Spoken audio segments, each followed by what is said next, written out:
Okay जी।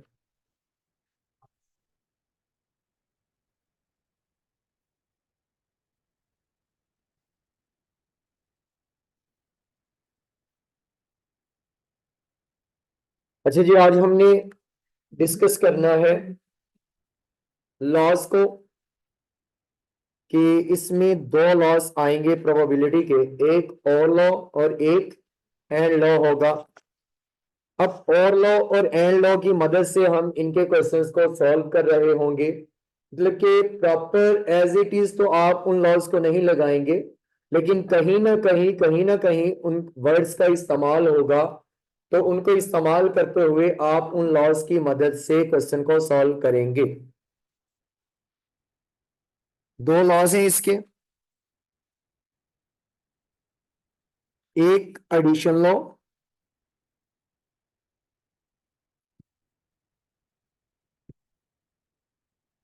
जिसे और law भी कहते हैं,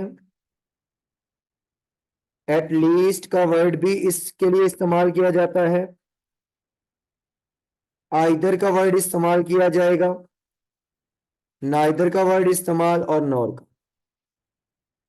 ये वर्ड इसके लिए इस्तेमाल किए जाएंगे क्वेश्चन के अंदर, तो तब आप वहां पर एडिशन लॉ लगाएंगे। और एडिशन लॉ जो है ये सिर्फ एक इवेंट की प्रोबेबिलिटी के बारे में आपको बताएगा। ओनली सिंगल इवेंट, जहां पर सिर्फ एक इवेंट अकर होगा, उसकी प्रोबेबिलिटी को आपका जो एडिशन लॉ है वो बता रहा होगा।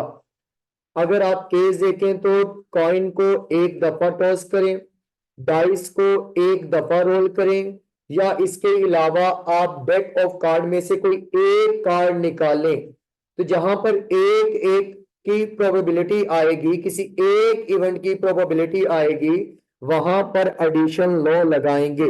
और इसका सबसे बड़ा हिंट क्वेश्चन के अंदर और होगा, तो आप इसे प्लस लगा के दूसरा जो भी आपके पास पॉसिबिलिटी होगी आप उसे उसे अलहदा कर रहे होंगे। एडिशन लॉ को मजीद उन्होंने क्लासिफाई किया है, ये सिर्फ आपको सिर्फ सिंगल या ओनली वन इवेंट की प्रोबेबिलिटी बताएगा, ओनली वन इवेंट उसमें डिस्कस होगा। अब ये जो इवेंट है, ये इवेंट दो तरह से हो सकते हैं। ये जो आपके पास इवेंट है, जो सिर्फ एक इवेंट होगा, वो इवेंट दो तरीकों से आपके पास आ सकता है। ये उसे कैटेगराइज किया गया है कि ये इवेंट या तो म्यूचुअली एक्सक्लूसिव होगा या ये नॉट म्यूचुअली एक्सक्लूसिव होगा। Mutually exclusive event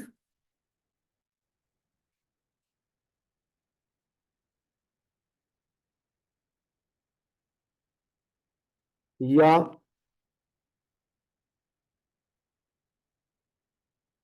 non mutually exclusive event. से अब ये कह सकते हैं कि इस इवेंट में कोई भी आपके पास आउटकम जो होगी वो कॉमन नहीं होगी।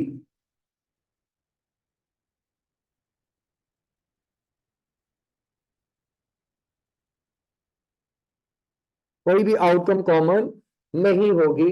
बेसिकली म्यूचुअली का मतलब होता है एक साथ, म्यूचुअल एक साथ, एक्सक्लूसिव निकाल देना। तो मतलब जिसमें एक जैसा कोई होगा वो निकाल दिया गया होगा। ऐसा इवेंट जहां पर कोई एक जैसा यानी कि कोई सिमिलर आ जाएगा तो उसे निकाल दिया गया होगा, तो इसका मतलब है कि वहां फिर वो अकेला एक ही होगा, तो उसे आप कहेंगे कि ये म्यूचुअली एक्सक्लूसिव है। यहां से जो एक जैसा था उसे एक्सक्लूड कर दिया गया, इसके अंदर कोई भी इवेंट, इस इवेंट के अंदर कोई भी आउटकम दो दफा नहीं आई हुई। तो ऐसे क्वेश्चन को जो म्यूचुअली एक्सक्लूसिव के साथ होगा उसकी प्रोबेबिलिटी निकालने के लिए आप लिखेंगे जी प्रोबेबिलिटी ऑफ ए, कोई भी event probability of A union probability of B. इसे आप यूनियन से रिप्रेजेंट करेंगे, ये हो जाएगा प्रोबेबिलिटी ऑफ ए प्लस, ये जो प्लस का निशान आया है ये आपका एडिशन लॉ की वजह से, और एडिशन लॉ में आप प्लस का निशान जो है वो इस्तेमाल करेंगे। उसके बाद प्रोबेबिलिटी ऑफ बी, अब ये आपको बेसिकली जो दिखने में प्रोबेबिलिटी ऑफ इवेंट ए और प्रोबेबिलिटी ऑफ इवेंट बी, ये दो इवेंट नजर आ रहे हैं। तो बेसिकली ये क्वेश्चन ऐसा है कि इवेंट एक ही होगा, प्रोबेबिलिटी किसी एक इवेंट की ही बताई गई होगी। ऐसा हो सकता है कि वो कहे 52 कार्ड्स हैं आपके पास, इनमें से आपने एक कार्ड निकालना है, वो कार्ड या किंग का हो या क्वीन का हो। निकलेगा एक, लेकिन दो में से कोई एक, या किंग या क्वीन, लेकिन निकालने कितने? एक। आपने ड्रा विड्रॉ एक ही करना है, लेकिन उन दोनों में से कोई एक आ जाए, लेकिन वो दो हैं किसमें? 52 कार्ड में से।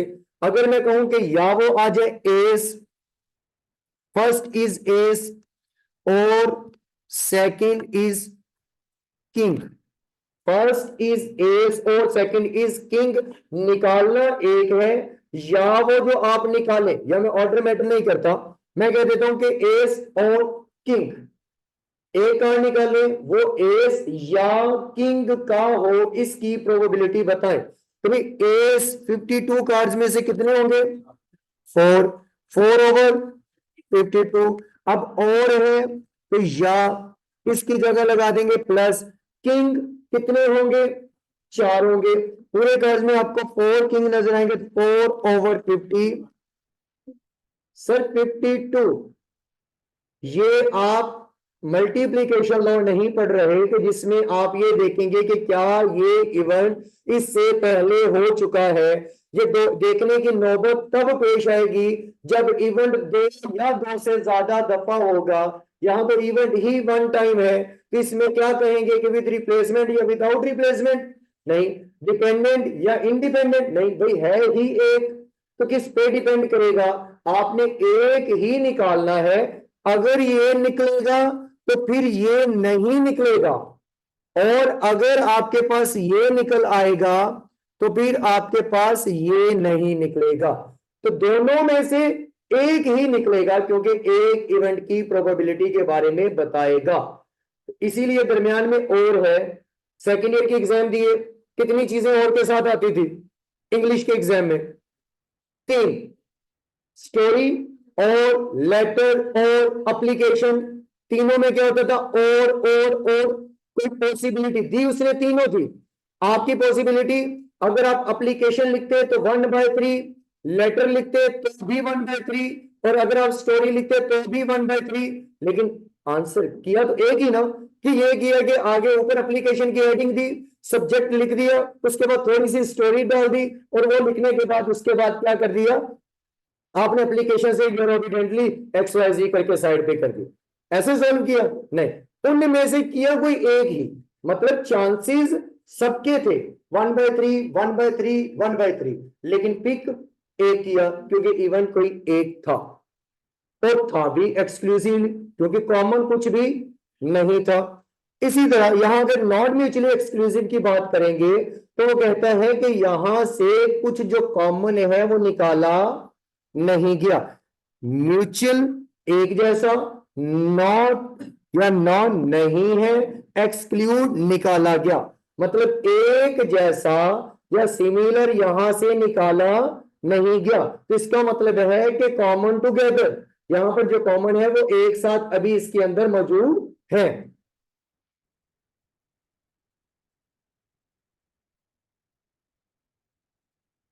मतलब यहां पर कॉमन मौजूद है।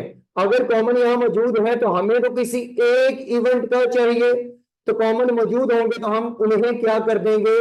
एक्सक्लूड कर देंगे। तो उसके लिए आप कौन सा फॉर्मूला लगाएंगे? Probability of A union B is equal to probability of event A plus probability of event B minus probability of event A intersection B, और ये होता है कॉमन, ये होगा कॉमन। अगर इसकी नॉर्मल एग्जांपल लें तो फिर आप क्या करेंगे? एक मैट्रिसेस बना लें, उसके अंदर से कुछ कॉमन निकाल लें। अगर आप वो नहीं करते तो कार्ड के केस में आ जाए। तो कार्ड के केस में क्या है जी? अगर वो कहे कि आपने कोई एक कार्ड निकालना है, अगर वो कह दे कि कोई एक कार्ड निकालना है, तो वो कार्ड किंग बल्कि एस और queen, S, one card is S और एन अदर इज क्वीन, इसकी wording S, one is S और एन अदर क्वीन। अगर ये आ गया है, बल्कि इसमें हम ऐसे नहीं, हम ब्लैक और क्वीन के हिसाब से कर लेते हैं कि कार्ड आपने एक निकालना है, वो ब्लैक और क्वीन हो सकता है। अगर आप ब्लैक निकालेंगे, अगर आप ब्लैक निकालेंगे तो ब्लैक टोटल कार्ड 26/52। अच्छा, अगर ब्लैक निकल आया है और साथ या निकले, अगला क्वीन का निकल सकता है। अब क्वीन टोटल कितने, 4/52।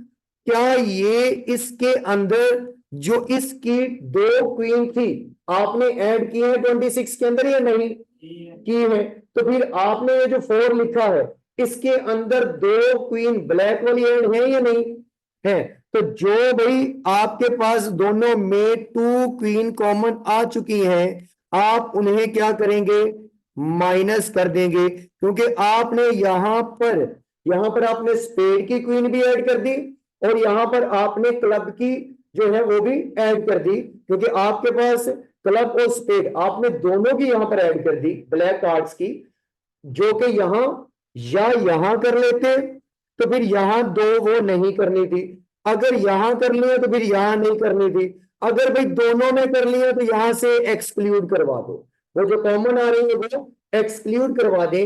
एक्सक्लूड करने के बाद आपके पास इनका असल जो रिजल्ट होगा या प्रोबेबिलिटी होगी वो निकल आएगी।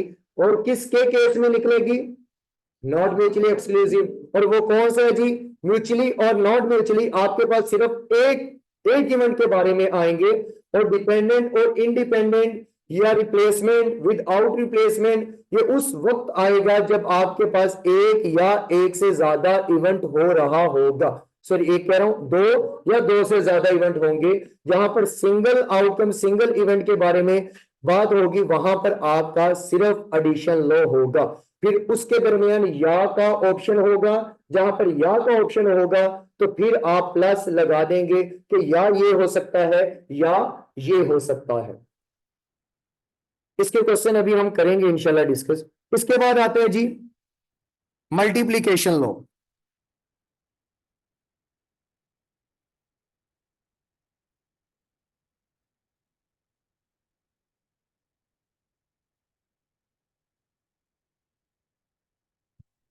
टू और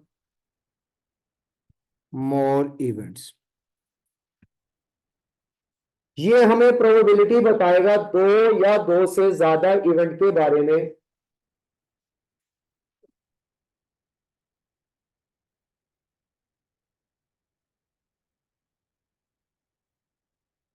वो लाइट किसने ऑफ की थी, बाइट वाली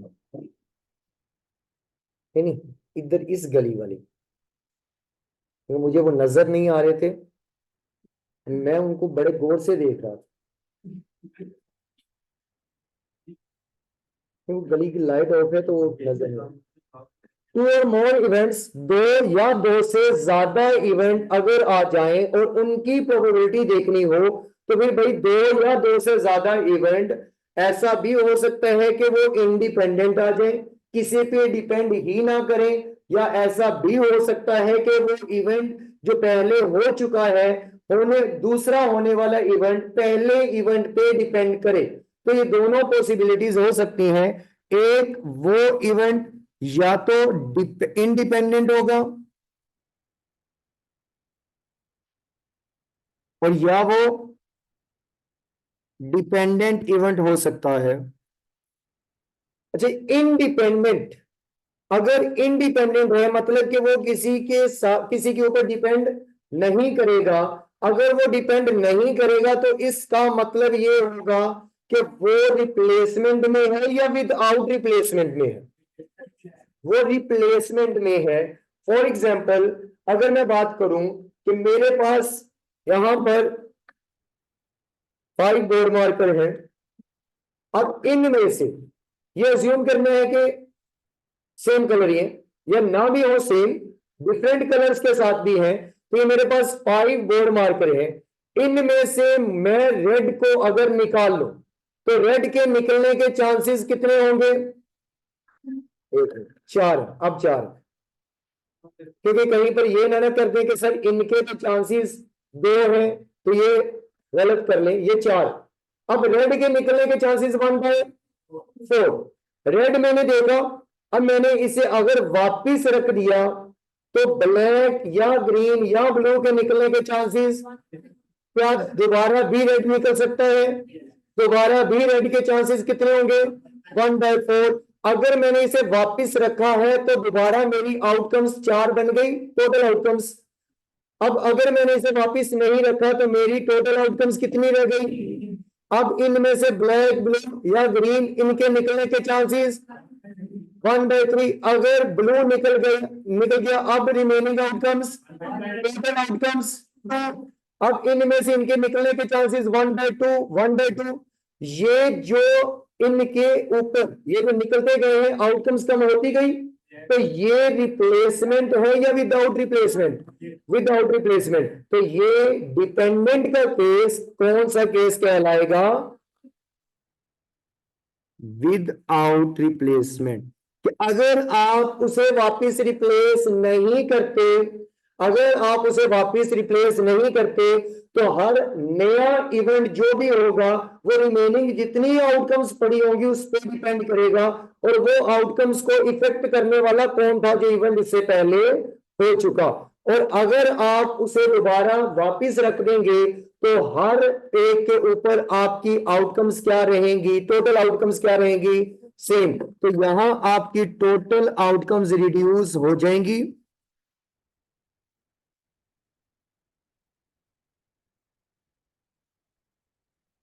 लेकिन यहां पर टोटल आउटकम्स रिड्यूस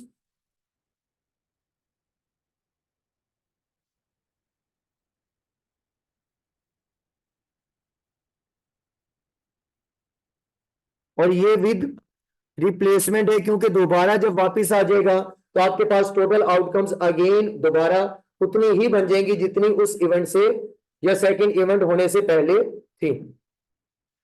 अब इसके अलावा अगर वो इंडिपेंडेंट है तो मतलब किसी के ऊपर डिपेंड नहीं करेगा, और इसको जब भी पूछेगा तो बोथ या एंड वर्ड के साथ पूछेगा, बोथ या एंड वर्ड के साथ पूछेगा।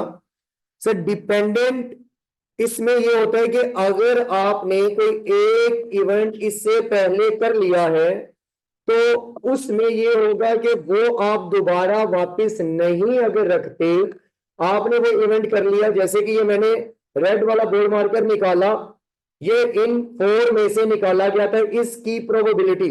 अब रेड की प्रोबेबिलिटी अगर मैं देखूं तो 1/4 थी, ये निकालने के बाद मैंने इसे रख दिया। अब रिमेनिंग दूसरा कोई भी मैं अगर आउटकम निकालूंगा या दूसरा एक्सपेरिमेंट करता हूं तो उसमें से कोई एक और बोर्ड मार्कर मैं निकालता हूं तो रिमेनिंग उसके निकलने के चांसेस जो होंगे, क्योंकि या इसके बाद अगर एंड है 2 करेंगे तो 1, और वो कितने में से रिमेनिंग निकल सकता है? इन 3 में से निकल सकता है। क्यों 3 में से निकल सकता है? क्योंकि पहला जो हमने निकाला, ये एक्सपेरिमेंट किया, उसकी आउटकम को वापस हमने ऐड बैक नहीं किया, इसलिए टोटल आउटकम्स चेंज हो गई। तो जब टोटल आउटकम चेंज होती है तो उसका रिजल्ट भी चेंज हो जाता है, और जब उसका रिजल्ट चेंज होगा तो इसका मतलब है कि पहले वाली जो आउटकम निकली या जो पहले वाला इवेंट हुआ उसने रिमेनिंग इवेंट्स की जो है वो प्रोबेबिलिटी चेंज कर दी। तो वो उस पर डिपेंड है, जो किसी की वैल्यू को चेंज कर दे तो इसका मतलब है कि वो कहीं ना कहीं उसके ऊपर डिपेंडेंट होता है। अच्छा जी, अब इसे अगर हमने सॉल्व करना है तो इसका फॉर्मूला होगा probability of A intersection B is equal to probability of A event A into probability of event B. अब ये अपना एक अलग इवेंट होगा, ये अलग इवेंट होगा, ये या का कोई ऑप्शन इसके दरमियान नहीं है। इवेंट ए अलग इवेंट है, ये किसी एक इवेंट को निकालेंगे और इवेंट बी दूसरा, और ये दोनों एक साथ अक्कर होंगे तो ही आप इन्हें मल्टीप्लिकेशन के साथ सॉल्व करेंगे। अगर और होता तो फिर ये मल्टीप्लीकेशन से नहीं बल्कि किससे सॉल्व होना था, एडिशन लॉ से सॉल्व होना था। फिर ये होना था कि एक ही होगा, या इवेंट ए होगा या इवेंट बी होगा, और जहां event A B C D जितने भी होंगे सारे एक साथ होंगे तो वो आपका कहलाएगा मल्टीप्लीकेशन। इंडिपेंडेंट का दूसरा नेम, जब इंडिपेंडेंट है तो इसका मतलब है कि उसे कोई फर्क नहीं पड़ रहा, वो आजाद है, उसकी आउटकम दोबारा उतनी ही है, कोई इफेक्ट नहीं करेगा। तो दोबारा आउटकम्स जब आप पूरी करेंगे तो उसके लिए आपको प्रीवियस वाला ऐड बैक करना पड़ता है। हकीकत में इनके असल नेम ये होते हैं विद रिप्लेसमेंट और विद आउट रिप्लेसमेंट, और इनको आसान करने के लिए डिपेंडेंट और इंडिपेंडेंट बोला जाता है। क्योंकि आपको आईकैट के पेपर के अंदर और क्वेश्चंस के अंदर ये वर्ड नजर आएंगे विद रिप्लेसमेंट और विद आउट रिप्लेसमेंट, ये वर्ड यूज आ रहे होंगे, या ड्रॉ वन एंड अदर या पिक टूगेदर ऐसे वर्ड आएंगे। तो जब पिक टूगेदर का उसने कह दिया कि एक साथ पिक किए तो इसका मतलब यही होगा कि पहला पिक करने के बाद वापस नहीं रखा बल्कि दोनों के दोनों एक साथ निकाल लिए। जब ऐसा वर्ड आएगा तो इसका भी मतलब ये होगा कि ये विद आउट रिप्लेसमेंट का केस है। इसके बाद अगर आपने दूसरा करना है जिसमें डिपेंडेंट होगा तो वो probability of A intersection B is equal to probability of A event A जो अकर हो गया इनटू प्रोबेबिलिटी ऑफ ए जो कि ऑलरेडी अकर हो गई divided by B. If probability of A is already occur then the probability of B, मतलब इसका यह है कि if probability of A is already occur, कि एक इवेंट इससे पहले हो चुका, उसके बाद दूसरा इवेंट बी जो आएगा उसकी प्रोबेबिलिटी, ये बी डिपेंड करेगा प्रोबेबिलिटी ऑफ ए यानी कि जो इवेंट ए हो चुका है उसके ऊपर। और अगर यहां पर probability of B intersection A करेंगे तो इसका मतलब ये होगा कि प्रोबेबिलिटी ऑफ बी यानी कि एक बी वाला इवेंट पहले हो चुका है into probability of B A depends on B या B is already occur then event A occurs, कि बी पहले अकर हो चुका है उसके बाद इवेंट ए अकर होगा। इसकी एग्जांपल क्लास वाली लेते हैं कि अगर बादल आ चुके हैं, अगर प्रोबेबिलिटी ऑफ बी यानी कि बादल आ चुके हैं तो यहां पर बादल ऑलरेडी आए होंगे तो ही इवेंट ए होगा, क्योंकि बारिश डिपेंड करती है बादलों पे, और बादल अगर पहले आए होंगे तो ही बारिश आएगी, क्योंकि बारिश के आने से पहले बादल का होना जरूरी है। और अगर बादल आ चुके तो बादल फिर किस पे डिपेंड कर रहा है, बारिश किस पे डिपेंड कर रही है, बादल पे। तो ये इवेंट ए, जब इवेंट बी बादल है, बादल के आने के चांसेस जो हो चुके, उसके बाद फिर इवेंट बी ए आएगा जो कि बारिश का है। और अगर आप यहां रखेंगे तो यहां पर भी ऐसे ही है। चलो इसकी बारिश इस बादल में। अब इनके क्वेश्चन देखते हैं कि अगर अगर क्वेश्चन में आपको कह दे कि कार्ड के केस में कि आपने दो कार्ड निकालने हैं और वो कह दे कि एक king and second, first king and second queen. अब फर्स्ट किंग है, सेकंड क्वीन है, और इसमें ये कह रहे हैं कि भाई ये इंडिपेंडेंट है। जब इंडिपेंडेंट है तो इसका मतलब है कि किंग आप निकालने के बाद उसे वापस रख देंगे। तो किंग के निकलने के कितने परसेंट चांसेस होंगे जी? प्रोबेबिलिटी ऑफ किंग एंड या इंटरसेक्शन क्वीन, तो प्रोबेबिलिटी ऑफ के वो हम निकाल लेते हैं, वो निकलेगी 4/52। जब आपने एक कार्ड निकालना है किंग का तो वो किंग के total card 4 divided by 52 cards में 52 कार्ड्स में से एंड का वर्ड है तो दरमियान में क्या आ जाएगा, मल्टीप्लाई। क्वीन के कार्ड्स कितने होते हैं जी? 4 डिवाइडेड बाय 52, क्योंकि जो आपने पहला कार्ड निकाला था किंग का वो आपने वापिस रख दिया। अच्छा, अगर वापिस ना रखते, अगर वापिस ना रखते तो यही सेम क्वेश्चन विदाउट रिप्लेसमेंट के केस में कैसे सॉल्व किया जाता? तो वो होता 4/52, यानी कि आप लोगों ने पहले किंग का कार्ड निकालना है और वो 4 कार्ड में से वो रेड भी हो, 2 रेड के हो सकते हैं, 2 ब्लैक के, या वो हार्ट, डायमंड, क्लब या स्पेड, चारों में से कोई भी कार्ड हो सकता है। लेकिन अगर आपने वो किंग का कार्ड निकाल लिया तो वापिस उसे नहीं रखा। अगला आप क्वीन का निकालेंगे, क्या क्वीन के कार्ड अभी चारों के चारों अंदर होंगे या नहीं? चारों होंगे, लेकिन कितने कार्ड रह गए रिमेनिंग? 51, क्योंकि किंग का निकाल के आपने वापिस नहीं रखा, तो यहां रह जाएगा 51। और ऊपर यही मैंने बात की कि टोटल आउटकम नॉट रिड्यूस, इसके केस में टोटल आउटकम आपकी रिड्यूस नहीं होगी, चाहे आप जितने भी एक्सपेरिमेंट ये इवेंट करवा लें, लेकिन यहां पर टोटल आउटकम आपकी हर इवेंट के बाद क्या होती जाएगी? रिड्यूस होती जाएगी। अच्छा, एक क्वेश्चन और है, वो क्वेश्चन दोनों का कंबाइन है, वो मल्टीप्लीकेशन और एडिशन लॉ का कंबाइन क्वेश्चन है। उसमें कहते हैं जी कि 1 इज किंग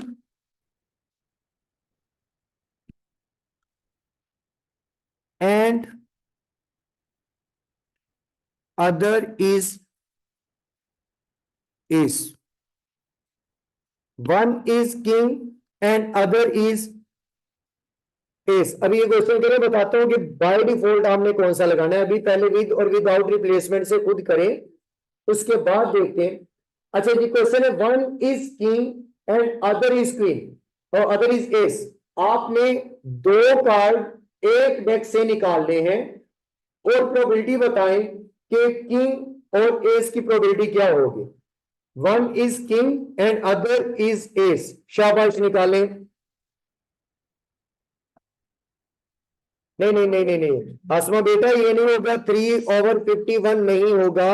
अगर दोनों किंग होते तो फिर 3/51 होता, क्योंकि इससे पहले उन 4 किंग में से एक किंग आउट हो चुका होता। लेकिन यहां से किंग आउट हुए क्वीन के, क्वीन जो है अभी भी आपके पास 4 ही है, इसलिए 4/51 इसे आपने करना है। आप लोग नहीं, आप लोग नहीं बेटा, आप लोगों को दचका लगा हुआ है क्लास में।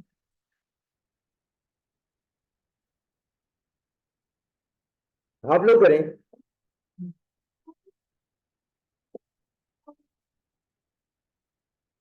हम्म, अच्छा, करें करें, शाबाश, सॉल्व करें ना, आंसर बताएं सॉल्व करके। हमारे एक टीचर कहा करते थे, ऐसे करते थे, अच्छा।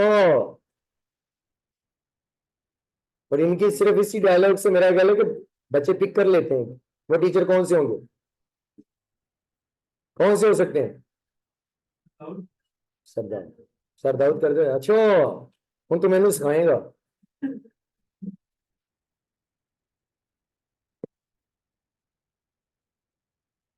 एस के 4 होते हैं जी, एस के 4 कार्ड होते हैं जी। मैंने तो कुछ बोला ही नहीं। चलिए, आप इसे विदाउट रिप्लेसमेंट के साथ सॉल्व करें। ये ले,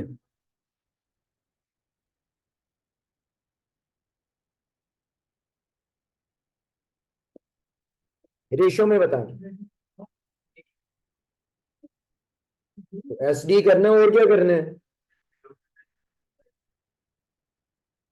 हाँ जी, हो गया।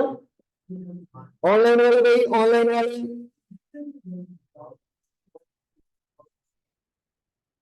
Okay okay. विद रिप्लेसमेंट और विदाउट रिप्लेसमेंट इसे मजीद भी मुश्किल किया जा सकता है। King and other is black, तो फिर आप उसमें 2 दफा एडिशन लॉ लगाएंगे, क्योंकि फिर आगे कॉमन भी आ जाएगा, कॉमन को माइनस भी करेंगे। लेकिन वो सिर्फ कॉन्सेप्ट पक्का करने के लिए आई कैप को इतने गहराई में जाने की जरूरत नहीं है। उसके पास और भी बहुत ज्यादा टॉपिक्स हैं क्वेश्चन पूछने के लिए।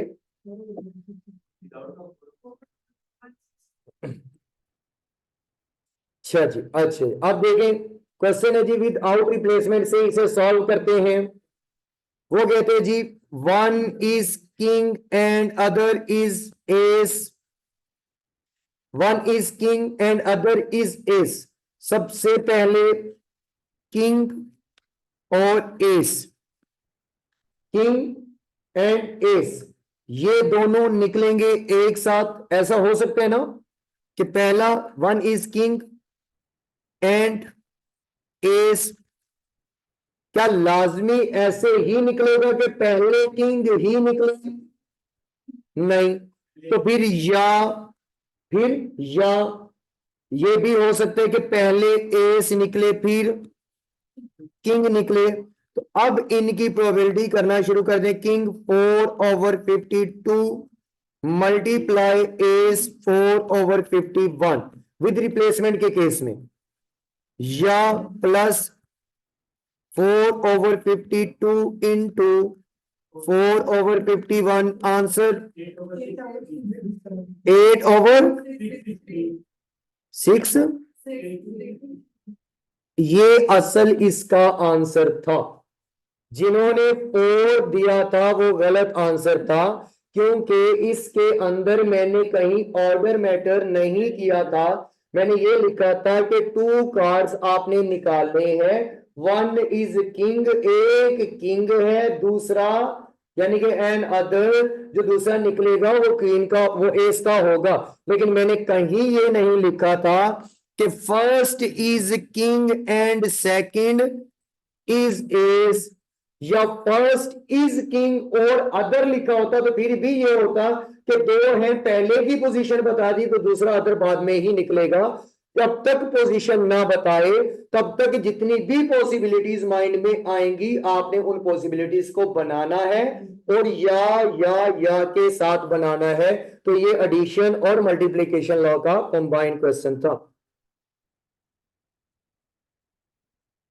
जी। हो सकते हैं जी।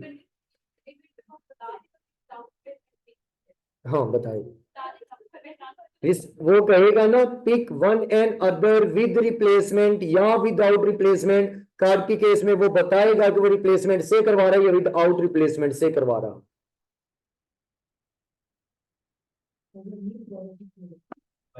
बाय डिफॉल्ट नेचुरल सिलेक्शन क्या होती है?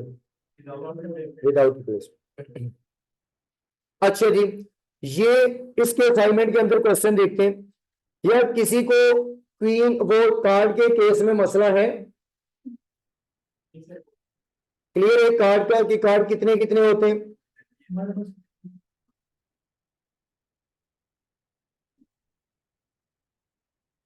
मैंने एंड नहीं लिखा था, और सॉरी एंड मैंने लिखा है, मैंने और कहीं नहीं लिखा था। यही तो आई कैप देखना चाहता है कि ये लकीर के फकीर तो नहीं है कि भाई उसने ये कहा कि 2 कार्ड निकालने हैं, उनमें से किंग, एक किंग का नजर आए एक एस का नजर आए। तो भाई हर बच्चे की पॉसिबिलिटी चेंज हो सकती है कि किसी का एस पहले निकले किंग बाद में निकले, किसी का किंग पहले निकले एस बाद में निकले। तो जब मैंने पॉसिबिलिटी कह दिया कि ये हो सकती है, तो इसका मतलब है कि मैं अगर इस बच्ची से पूछे तो वो कहे सर मेरा तो निकला एस फिर किंग निकला है, वो कहे नहीं सर मेरा निकला पहले किंग फिर एस। तो मैं कहूंगा ये दोनों ही हो सकते हैं, या पहले किंग फिर एस, या पहले एस फिर किंग। तो या खुद ब खुद आया या नहीं आ गया। तो ये देखना है, जब तक ऑर्डर मैटर नहीं करेगा इसका मतलब है कि जितनी भी पॉसिबिलिटीज होंगी आपने उन पॉसिबिलिटीज को देखना है। आगे जाके आपको क्वेश्चन हाइपर ज्योमेट्रिक में नजर आएगा नोट्स का, जिसके अंदर ये होगा कि इतने नोट्स हैं, आपने इतनी अमाउंट के इक्वल करने हैं, तो उसमें पॉसिबिलिटीज होगी कि 500 वाले कितने लें या 1000 वाले कितने हों, या 1000 प्लस 500 वाले कितने हों। तो वो पॉसिबिलिटीज आप लोगों ने खुद डिसाइड करनी होंगी। जब या आ जाएगा कि ये भी हो सकता है, या ये भी हो सकता है, या ये भी हो सकता है, तो जब ये या आएगा तो आपने दरमियान में एडिशन लॉ लगाना है। परसेंटेज का मतलब कैसे आ गया भाई? परसेंटेज तो हम खुद निकालने लगे हैं, ये परसेंटेज ही तो हमने निकालने हैं। ये नॉर्मल डिस्ट्रीब्यूशन का केस नहीं है कि परसेंटेज पूछ के कहे कि एक्स की वैल्यू बताओ। आदिल हुसैन अपना क्वेश्चन क्लियर करें, क्या कहना चाह रहे हैं? जैसा कि आगे चले आप टाइप करें, तब तक हम इसके क्वेश्चन करते हैं। अच्छा, बल्कि उससे पहले 1 टाइम 2 टाइम 3 टाइम कॉइन्स की आउटकम्स बनानी आती हैं। उसके बाद जो आपके पास डाइस हैं उनकी 2 आउटकम्स बनानी आती हैं। चलें, फिर तो मतलब काम आसान हो गया। हाँ,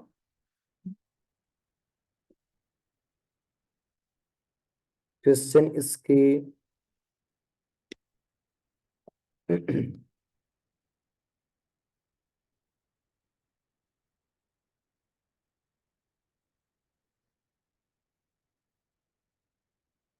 क्वेश्चन नंबर 2।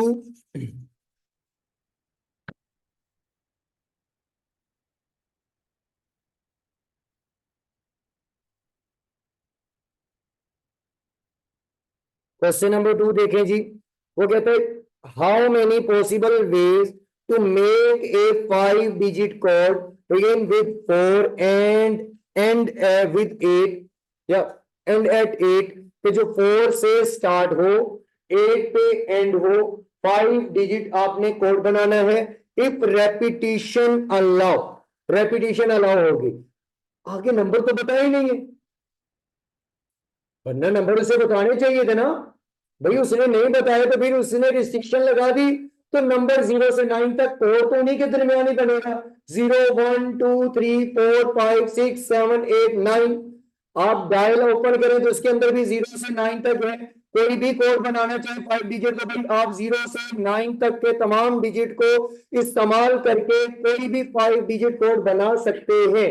लेकिन रिस्ट्रिक्शन माइंड में ये याद रखनी है कि वो स्टार्ट 4 से हो और एंड 8 पे हो।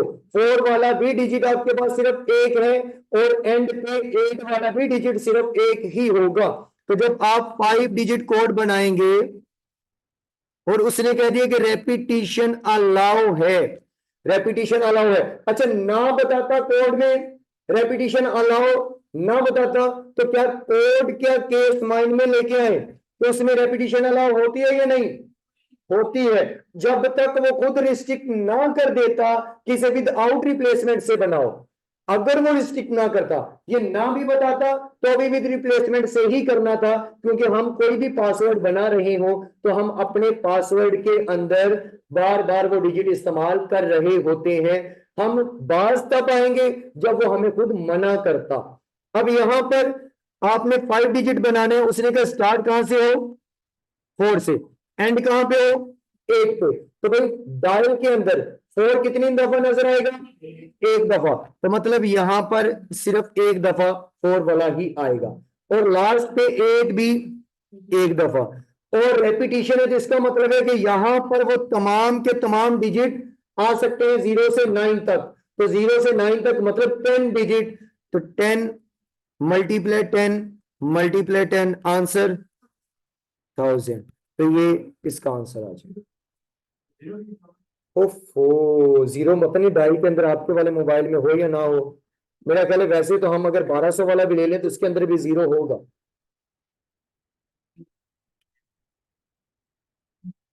बिल्कुल बिल्कुल ऐसे ही है, ये करवाऊंगा मैं क्वेश्चन, टेंशन नहीं लें। नीचे आपको नजर आएगा। ये इसे परसेंटेज नहीं बोलते बेटे, इसे कंटिंजेंसी टेबल क्वेश्चन कहते हैं। कंटिंजेंसी क्वेश्चन या टेबल प्रॉब्लम, ये उसमें आता है टेबल प्रॉब्लम में। इसका वर्ड या इसका नेम चैप्टर नंबर 15 में काय स्क्वायर में दिया हुआ है। In how many different ways can the letter of the binomial be arranged. वो कहते हैं कि कितने आपके पास वेज होंगे कि आप बाइनोमियल वाला जो लेटर है इसे अरेंज कर सकते हैं।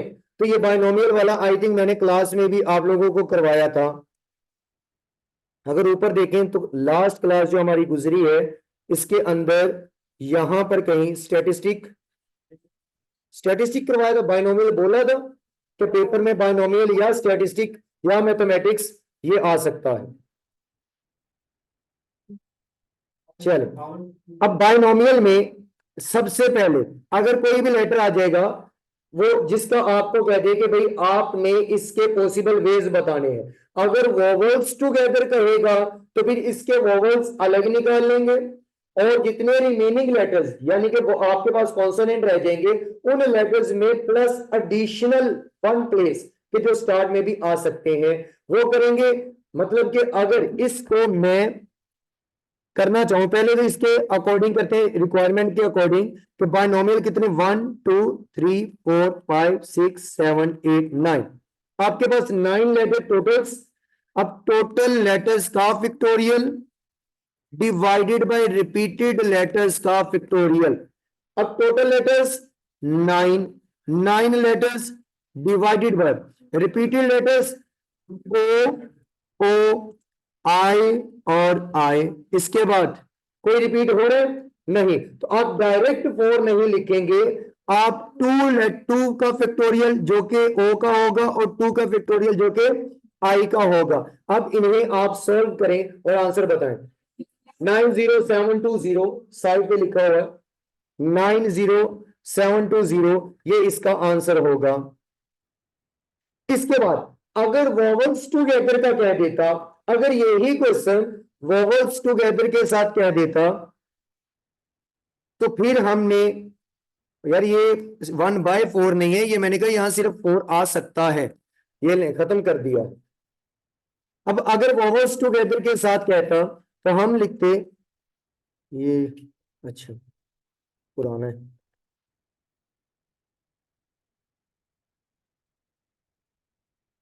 अब बायनोमियल है, इसमें वोवेल्स कौन कौन से होंगे? वैसे ए ई आई ओ यू आजकल तो यही है। अब इनमें से देखें वोवेल्स कितने हैं? आई ओ ओ आई ए, ये 5 वोवेल्स हैं। अब टोटल लेटर्स कितने बायनोमियल के? 9 है। 5 तो वोवेल्स, तो रिमेनिंग 4 कॉन्सोनेंट होगी।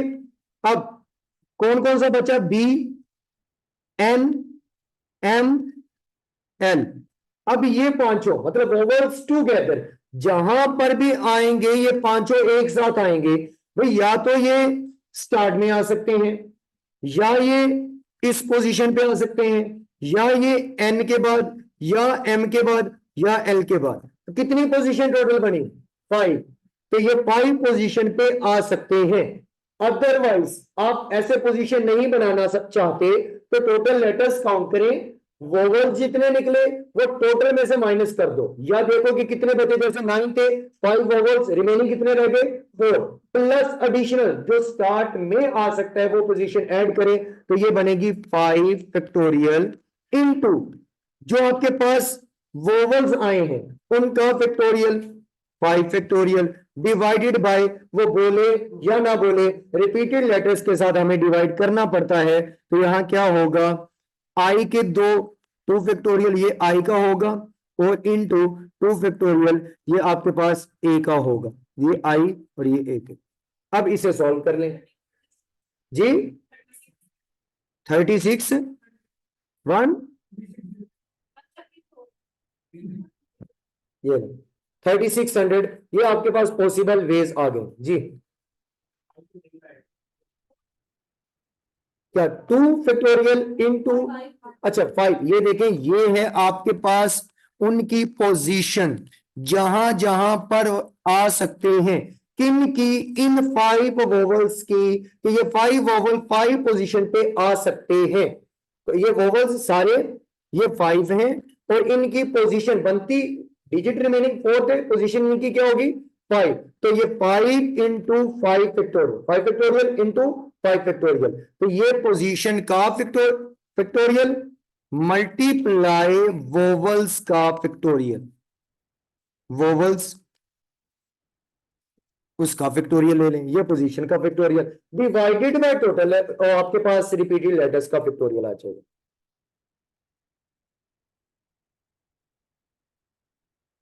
अच्छा अच्छा, नेक्स्ट क्वेश्चन है The even A and B are not mutually exclusive.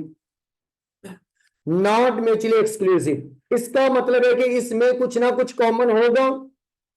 वो कह रहे even A and B are not mutually exclusive if probability of A is equal to 0.4, probability of B 0.5, probability of A and B यानी कि A intersection B is equal to 0.1. आगे then probability of ए और B. उसने union पूछा है तो इसका मतलब है कि जो कॉमन है वो क्या कर देंगे माइनस, क्योंकि ऊपर उसने बताया है कि ये नॉट म्यूचुअली एक्सक्लूसिव में है. तो आप क्या करेंगे probability of A plus probability of B minus probability of A intersection B is equal to 0.5 plus 0.9 minus 0.1. तो आंसर 0, हाँ 0.4 माइनस 0.1 तो 0.8 आंसर आ जाएगा.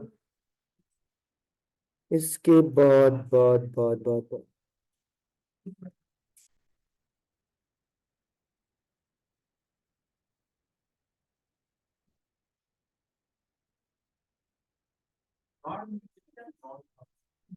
नॉन तो नॉट क्या होते हैं. अब ये कह दो कि सर नॉट इंडिपेंडेंट का मतलब क्या है, बताएं नॉट इंडिपेंडेंट का मतलब क्या है. तो बस डिपेंडेंट मतलब इंडिपेंडेंट उसका उलट, और साथ नॉट इंडिपेंडेंट मतलब डिपेंडेंट. सर मेरे कान से सुनाई नहीं दे रहा, कौन से. हाँ तो ये आप जज करें. अगर मैं कहूं जो राइट की दूसरी तरफ है सर उससे सुनाई नहीं देता तो मतलब लेफ्ट वाले से.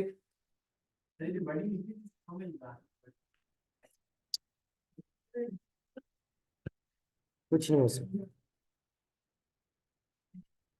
अच्छा जी कहते हैं जी how many 3 digit number can be formed from the digit 1, 2, 4, 6, 8 and 9 which are divisible by 2 and none of the digit is repeated. इनमें कोई भी डिजिट रिपीट नहीं होना चाहिए. तो आप 3 digit पॉसिबल नंबर बना के दें. चले शाबाश.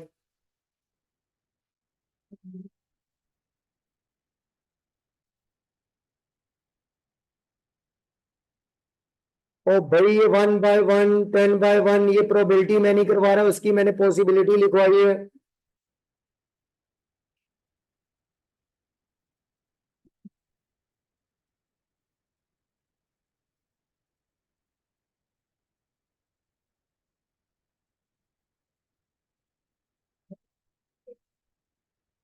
एटी निकल आया. अगर उसने कहा है कि none of the digit is repeated तो मतलब विदाउट.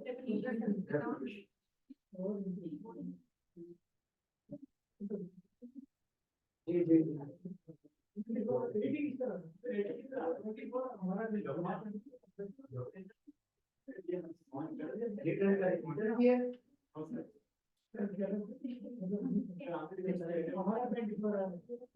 आप लोगों का 25 बार है. अच्छा जी उन्होंने कहा कि 3 digit आपने नंबर बनाना है और विदाउट रेपिटेशन बनाना है और वो नंबर दोबारा नहीं आना चाहिए, यही बोले. नंबर्स कितने हैं, एक मिनट धीरज. 1, 2, 3, 4, 5, 6 टोटल नंबर्स 6 हैं. लेकिन इसमें से ऐसे नंबर जो 2 पे डिवाइड होते हैं वो कितने हैं 4. मतलब कि यहाँ 2, 4, 6, 8 आएगा. ये नंबर 4 पे डिवाइड हो सकते हैं तो यहां पर नंबर आने की पॉसिबिलिटी 4. कोई भी एक नंबर आ गया, आगे क्या लिखेगा वो नंबर दोबारा नहीं आएगा. कोई भी एक नंबर आ गया आगे पीछे रिमेनिंग कितने रह जाएंगे भाई अच्छा दरमियान में ये 9 और 1 का क्या कसूर है, दरमियान में क्यों नहीं आ सकते. क्योंकि डिसाइड तो आपका लास्ट वाला लेटर करेगा कि वो 2 पे डिवाइड होता है या नहीं. तो रिमेनिंग कितने बचे रिमेनिंग वैसे टोटल 6 थे, उनमें से एक वहां आ गया, रिमेनिंग 5, उनमें से एक आ गया, रिमेनिंग 4। तो मल्टीप्लाई करके देख लें आंसर। श्योर, ये गर्ल्स का मोस्टली आंसर 80 है और बॉयज का इधर भी 24 है और ऑनलाइन में भी 24 है।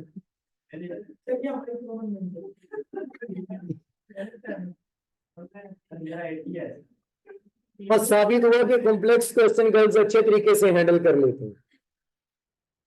हालांकि ये सोचने वाला क्वेश्चन था। आप फिर वही बात, एक्सेप्शन केस होते हैं हर जगह पे।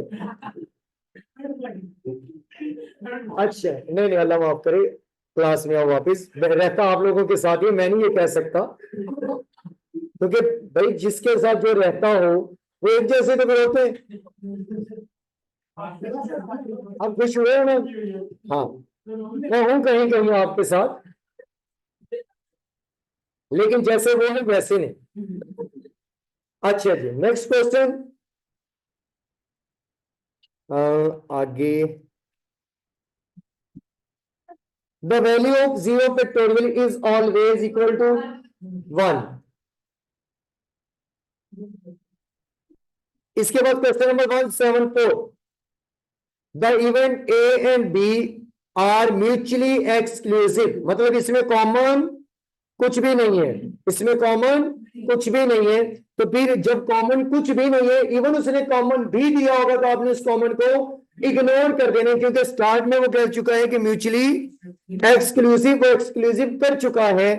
तो ए और बी, और अगर कॉमन दिया है तो कॉमन की तरफ नहीं देखेंगे, कॉमन की तरफ नहीं देखेंगे। ऊपर क्वेश्चन में नॉट म्यूचुअली था तो फिर आपने उसे एक्सक्लूड करना था, लेकिन यहां ऑलरेडी कर चुका है, इसलिए जो कॉमन है उसकी तरफ आपने नहीं जाना। सिर्फ आपके लिए ये दो दो ही होंगे, आप दोनों को क्या कर देंगे, म्यूचुअली एक्सक्लूसिव है, तो फिर ये आपके पास एडिशन लॉ के आते हैं और एडिशन लॉ में दरमियान में प्लस आएगा, तो 0.4 प्लस 0.5 आ जाएगा। और अगर यहां पर डिपेंडेंट क्या कह देता तो फिर 0.4 मल्टीप्लाई 0.5 आ जाता।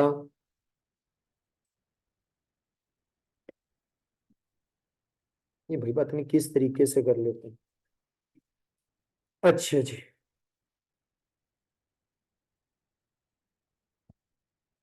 द इवेंट, ले नीचे आ भी गया हो, the event A and B are independent event, independent event है और इसमें ठीक है,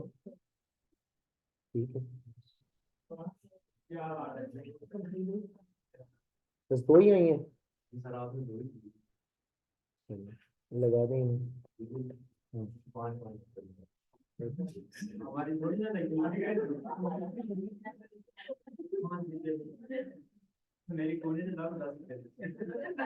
नहीं, वो एंड ए और बी को मिलाने के लिए है, वो एंड आपके पास कोई लॉ वाला नहीं है, वो ए एंड बी।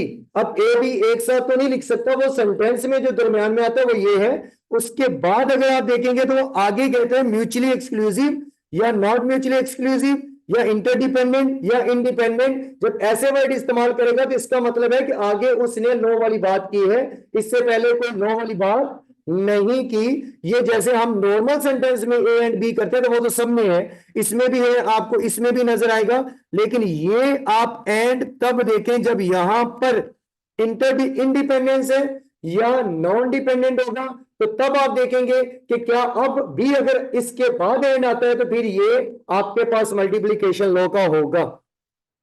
अब ये इंडिपेंडेंट इवेंट है, जब ये इंडिपेंडेंट इवेंट है इसमें ए और बी आएगा, क्या कुछ ये कॉमन इसमें लेंगे, मतलब इसमें कुछ कॉमन दिया नहीं है, लेकिन आगे कहता है जी ए एंड बी की प्रोबेबिलिटी बताएं। अब यहां पर आपने एंड पे फोकस करना है कि रिक्वायरमेंट में एंड में मांगा है या और में मांगा है। ऊपर अगर देखेंगे तो यहां तो आपको और में रिक्वायरमेंट दी है, इसके बाद यहां देखेंगे तो आपको एक ऊपर भी करके है ना ऐसा, और में रिक्वायरमेंट मांगी है, रिक्वायरमेंट को देखेंगे कि रिक्वायरमेंट और के साथ है या एंड के साथ है। डेटा तीनों का ही ऑलमोस्ट सेम है। 0.4 प्रोबेबिलिटी ऑफ ए, या इवेंट ए की प्रोबेबिलिटी, इवेंट बी की प्रोबेबिलिटी 0.5, उन दोनों की कॉमन की प्रोबेबिलिटी 0.1। बस डिपेंड करेगा कि उसने और या एंड रिक्वायरमेंट में यूज किया है या नहीं। अगर उसने कर दिया है, अगर रिक्वायरमेंट में नहीं किया, तो फिर देखेंगे कि क्या वर्ड अंदर कहीं डिपेंडेंट या इंडिपेंडेंट आया है। अगर तो आया है तो मल्टीप्लीकेशन की बात कर रहा है। अगर उसने वर्ड म्यूचुअली एक्सक्लूसिव या नॉट म्यूचुअली एक्सक्लूसिव दिया है, तो फिर एडिशन लॉ की बात कर रहा है। ये वर्ड पे मुझे मेरी क्लास का लड़का याद आता है, इंडिपेंडेंट में वो पढ़ता था इसे इंडिपेंडेंट। नहीं, वैसे अब तो सीए छोड़ गया, फ्रीलांसिंग करता है।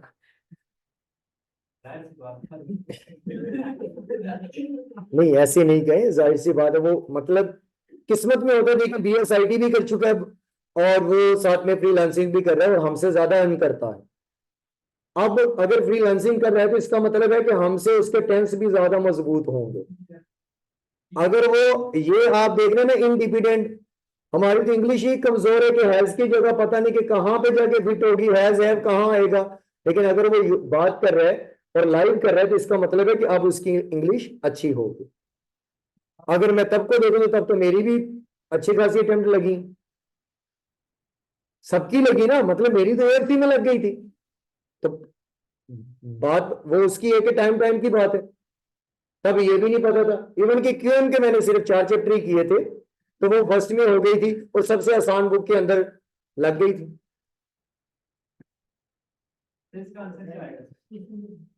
तब मुझे इन चीजों का नहीं अंदाजा था, independent, dependent, mutually exclusive, non mutually exclusive. क्योंकि स्टूडेंट लेवल पे आज तक बड़ी मुश्किल से किसी एक आध बच्चे को पता होगा, एग्जाम के करीब जाके दोबारा फिर भूल चुके होते हैं, और जैसे एग्जाम देंगे उसके बाद दोबारा फिर से भूल जाएंगे। उसके बाद एक टाइम होगा कि जब आपको दोबारा से रिवाइज करना पड़ेगा। और ये ऐसा होता है कि जैसे जैसे आप मेच्योर होते हैं, आपको लगता है कि काश अब जो जिस लेवल पे मैं अब हूं, अब मैं सेकंड ईयर करता तो मैं तो टॉप कर जाता। अब मैं मैट्रिक करता, जैसे सेकंड ईयर में गए तो तब आपने ये सोचा कि अब मैं मैट्रिक करता था तो टॉप था। तो भाई तब आपका माइंड और आपका लेवल दोनों ही नीचे थे। फिर जब आप ऊपर आए, आपकी क्लास भी ऊपर हो गई और आपका माइंड का लेवल या मेच्योरिटी लेवल थोड़ा सा ऊपर हो गया, तब दोनों इक्वल थे। अब सीए में भी ऐसे ही है, अगर ज्यादा टाइम लगाएंगे उसके बाद आपका माइंड ज्यादा मेच्योर होता जाएगा और आपको फिर ये बुक्स आसान लगना शुरू हो जाएंगी क्योंकि आपका मेच्योरिटी लेवल अप हो जाएगा। इसी तरह के कंपैरिजन है ना, कि अब आप मेच्योरिटी लेवल और 9th 10th को कंपेयर करें तो वो तो फिर आपको बच्चों वाला खेल ही लगेगा कि अब तो देखें कितना आसान है। और बाज जो है वो ये कहते हैं कि सीए मुश्किल है कंपेयर करके, तो कंपैरिजन उनका गलत है, सीए आसान है। लेकिन अगर कंपैरिजन किसी इसके लेवल की डिग्री के साथ किया जाए, अगर आप इसे बीएस के साथ रखेंगे तो फिर तो मुश्किल ही है, बल्कि बहुत मुश्किल है। इसे रखें एमबीबीएस के साथ, इसे रखें डी फार्मेसी के साथ, इसे रखें एसीसीए, सीमा, आईसीएमए, इनके साथ कंपेयर करें, फिर आपको रिवॉर्ड के अकॉर्डिंग थोड़ी सी मुश्किल लगेगी क्योंकि इसका रिवॉर्ड ज्यादा है। तो अगर रिवॉर्ड ज्यादा है तो भाई मेहनत भी थोड़ी सी ज्यादा करनी पड़ेगी। लेकिन अगर आप बीएस के साथ रख लेंगे तो भी सीधी सी बात है कि फिर इसने मुश्किल लगना है, उसने एंड सेमेस्टर के 4 दिन पहले पढ़ के पेपर पास करना है, तो जिसने 6 माह पढ़ने के बाद पेपर पास करना है, पता नहीं वो भी हो या ना हो। लेकिन बीएस का पक्का पता है कि अगर मास्टर के साथ बनी है तो सीजीपीए 3.8 है, नहीं बनी तो कोई पता नहीं। ऐसा होता है कि नहीं? तो बस उसके साथ कंपेयर करेंगे तो फिर मुश्किल ही लगेगा। लेकिन अगर कोई टॉप की 4 से 5 सर्टिफिकेशन या एमबीबीएस या डी फार्मेसी के साथ कंपेयर करेंगे तो फिर ऑलमोस्ट इनके रिवॉर्ड के अकॉर्डिंग अगर रिवॉर्ड ज्यादा है तो थोड़ी सी मेहनत ज्यादा है, बाकी उनके जैसी ही है। और मेरे हिसाब से एमबीबीएस मुश्किल होगा, मेडिसिन की नेम याद करना, सब कुछ याद करना और याद रखना, ये ज्यादा मुश्किल है। मुश्किल है इसमें यह है कि आपको एंड तक याद रखना जरूरी नहीं है। पेपर पास किया गया, वहां पर आपको मेडिसिन एंड तक याद रखना जरूरी है। इसके बाद अब यहाँ पर एंड है, जिस भाई का क्वेश्चन था एंड का। अब यहाँ पर अगर एंड है तो फिर मल्टीप्लाई होगा, फिर 0.4 मल्टीप्लाई 0.5 करेंगे तो आपके पास 0.20 आंसर आ जाएगा। और ये भी पॉसिबिलिटी में है ये क्वेश्चन। इसमें अगर देखें, इसमें जो लो लगेगा वो एडिशन और मल्टीप्लिकेशन दोनों ही लगेंगे। इसमें एडिशन और मल्टीप्लिकेशन दोनों लगेंगे। क्वेश्चन देख लीजिए, क्वेश्चन नंबर 178। नहीं, वो पहले का क्वेश्चन है, 26 मिनट पे आएगा। अब इनमें दोनों ही लगेंगे। वो कहते हैं जी कि गोल अगर 0 है तो उसकी प्रोबेबिलिटी निकाल के बताइए, 1 है तो उसकी प्रोबेबिलिटी 2, 3, 4, 5 एंड 5 से ज्यादा, इनकी प्रोबेबिलिटी उन्होंने निकाल के बताई हुई है।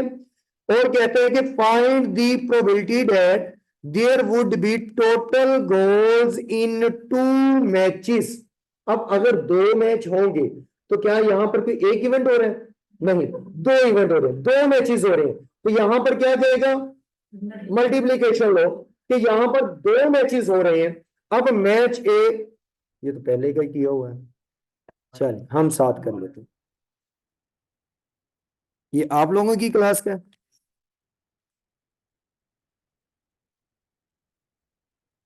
मैच ए और मैच बी, दोनों मैचेस में टोटल गोल कितने होने चाहिए?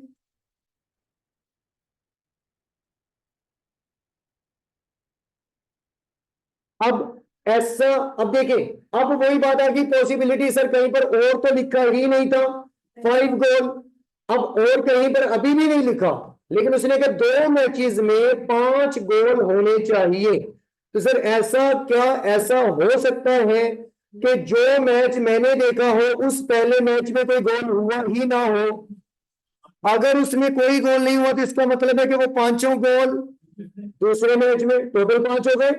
ऐसा हो सकता है। अब देखें, या ऐसा हो सकता है, और ऐसा भी हो सकता है कि पहले में 1 दूसरे में 4, ऐसा भी हो सकता है तो पहले में 2 इसमें 3, ऐसा भी हो सकता है तो 3, 2, ऐसा भी हो सकता है 2, 1, ऐसा भी हो सकता है, सॉरी 5, 0 हो सकता है या नहीं?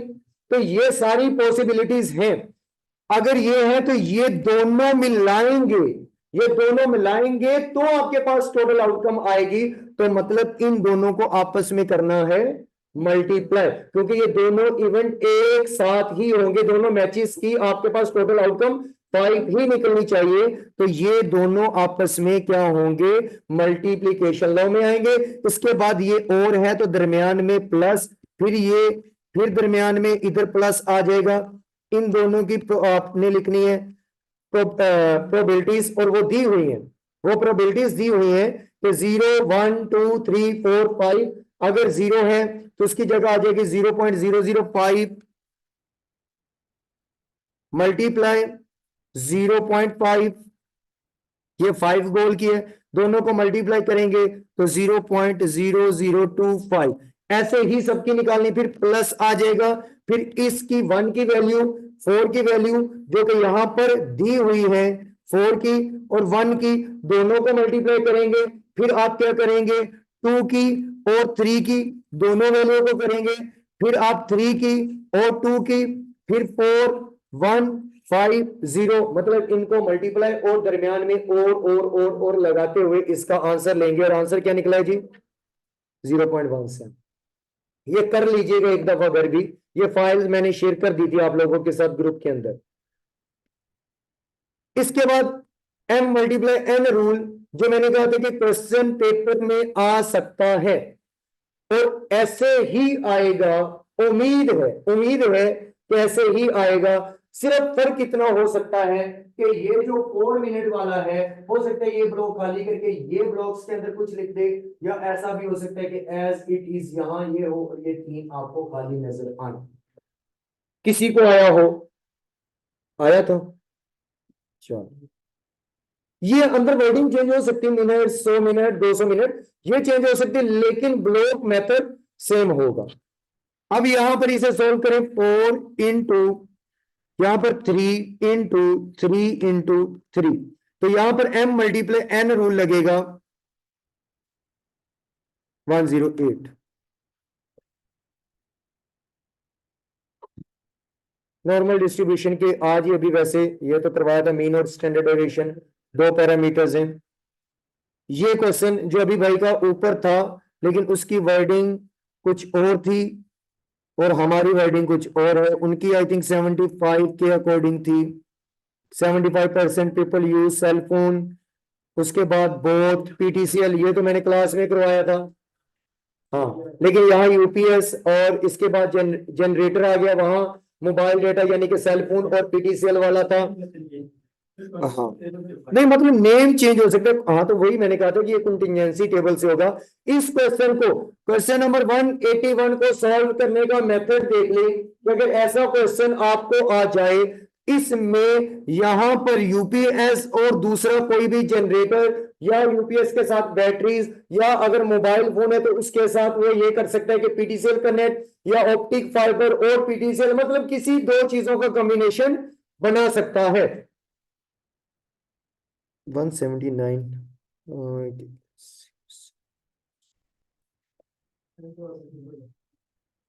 170 बहुत पीछे है ये तो। 179, भाई आपने इनको काउंट करने, 1 पॉसिबिलिटी, 2, 3, 4, आपने 4 लिख लेने के। अगर काल मटेरियल देखें या मिंटिंग देखें तो वो 4 पॉसिबल सिचुएशन दे रहे हैं। इसके अलावा अगर काल पैकेज को देखेंगे तो वो कितने, 1, 2, 3, आपको 3 प्रो या वो प्रोग्राम दे रहा है या ऑप्शन दे रहा है। इसके अलावा जीपीएस पैकेजेस वो भी आपको 3 दे रहा है। इसके अलावा एसएमएस पैकेजेस वो भी आपको 3 दे रहा है। तो आप जितनी भी पॉसिबिलिटी है सबको मल्टीप्लाई करेंगे तो आपके पास पॉसिबल वेज आ जाएंगे। ये आपका m मल्टीप्लाई n वाला रूल यहां पर लग रहा है। अगर यहां पर कोई और भी वैल्यू लिखी होती तो फिर आप यहां पर क्या कर देते, 4 पुट कर देते, लेकिन बदकिस्मती से है नहीं, तो 108 इसका आंसर होगा।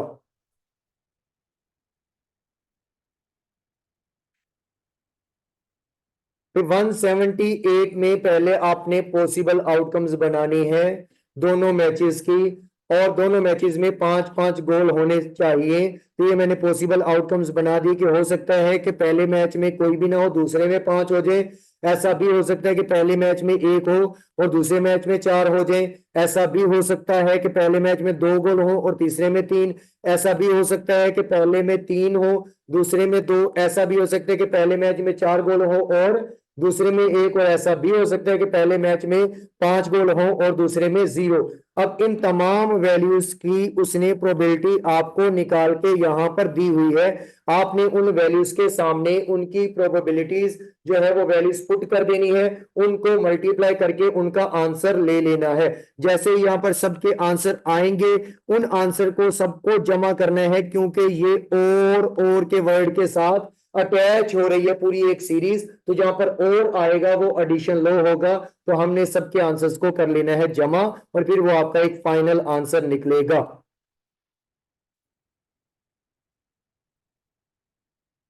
अल्लाह, ओके जी जी जी जी।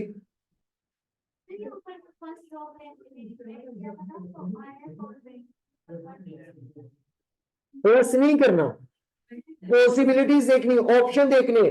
1 मिनट, 2 मिनट, 3 मिनट या 4 मिनट। आपकी क्लास में जब हम कर रहे थे तो क्या किया था हमने, पिज्जा, आइसक्रीम, ड्रिंक्स और इसके अलावा केचप, यही 4 किए थे ना। तो यहां क्या है, ये वाले 4 हैं, तो मतलब डिफरेंट हो सकते हैं। तो m मल्टीप्लाई n मतलब रैंडमली कुछ भी आ सकता है। तो आपने इसके पॉसिबल वे बता देने। सर कल वाला लेक्चर जो था वो तो हुआ ही नहीं। कल तो हम आउटिंग पे निकले हुए थे। हाँ, कल हमारे क्या थे, व्लॉग्स। हाँ, बारबेक्यू पे थे हम कल, तो वो व्लॉग्स हैं लेकिन वो भी हम नहीं शेयर कर सकते। In a certain town, 70% of household on a UPS। अब यूपीएस और दूसरा यहां पर जो एक्टर है वो जनरेटर है। एक यूपीएस आएगा यूपीएस जो यूज करते हैं, और दूसरा इसका मतलब है कि नॉट यूज यूपीएस। और यहां पर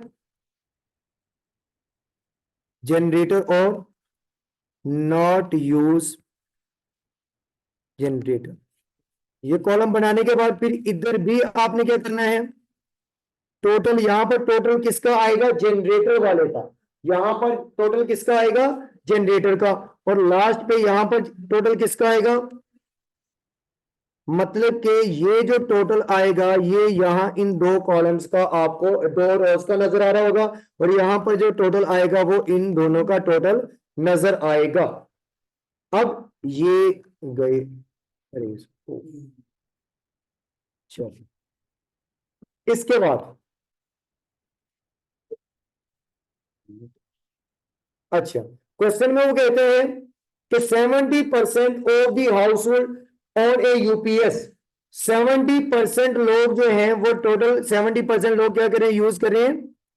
तो मैंने यूपीएस में टोटल लिख दिया कि 70% यूपीएस यूज कर रहे हैं उसके टोटल में। उसके बाद आगे जी 30% ऑन अ जनरेटर, और 30% कौन करते हैं जी, जनरेटर यूज करते हैं टोटल।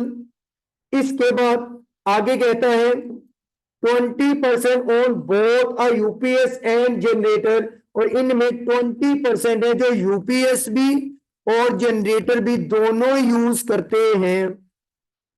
यूपीएस भी और जनरेटर भी, ये दोनों का कॉलम कॉमन है, तो ये दोनों ही यूज करते थे, इसलिए हमने उनके कॉमन कॉलम में लिख दिया। अब अगर बात हो रही है परसेंटेज में,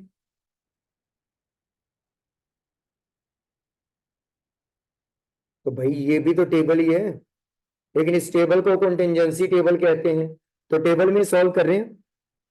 और अगर बात परसेंटेज में होगी तो टोटल परसेंटेज कितनी होती है, इनका ग्रैंड टोटल आपके पास 100% निकलना चाहिए, क्योंकि अगर परसेंटेज की बात है तो 100% इनका आंसर निकलेगा। अब इस कॉन्टिजेंसी टेबल को आपने खुद से फिल करना है। कैसे, अगर यहां 30% है तो यहां कितना होगा 70, यहां 70 है तो यहां कितना होगा 30, यहां 10 है तो यहां टोटल 70 है तो यहां कितना आएगा 50, यहाँ 70 है यहाँ 50 तो यहाँ कितना आएगा 20, यहाँ 30 है तो ऊपर 20, यहाँ पर कितना होगा 10 होगा। इधर ये